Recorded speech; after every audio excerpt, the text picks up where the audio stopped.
Matthieu 24, verset 36 dit ceci. Pour ce qui est du jour et de l'heure, personne ne le sait, ni les anges des cieux, ni le Fils, mais le Père seul. Qu'est-ce que cela veut dire?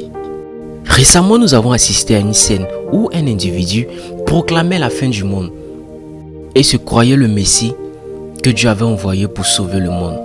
En 2012, ça a été le même cas, ainsi qu'en 2014. Mais je me pose la question, pourquoi certains individus se lèvent et proclament la fin du monde alors qu'ils n'ont pas le monopole de la fin du monde? Ils ne dirigent pas le monde. Et pourquoi peuvent-ils dire que c'est la fin du monde? Et ce qui est le comble, nous remarquons que certains fidèles se fient à cette pensée mensongère.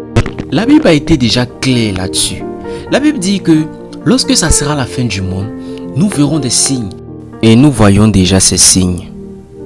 Ce n'est pas un homme que Dieu enverra pour sauver l'humanité, mais Jésus-Christ. Lorsque le temps arrivera, les trompettes sonneront. Et ceux qui auront accepté Jésus comme leur sauveur personnel, ceux qui auront cru au salut promis au monde, seront appelés fils de Dieu. Et ils seront enlevés pour aller demeurer dans le paradis céleste avec Jésus. Arrêtez de penser que le salut vient d'un quelconque individu, mais pensez plutôt à l'avènement du Christ qui est pour bientôt. Il viendra sauver l'humanité. Il est mort à la croix pour ce jour qui viendra bientôt.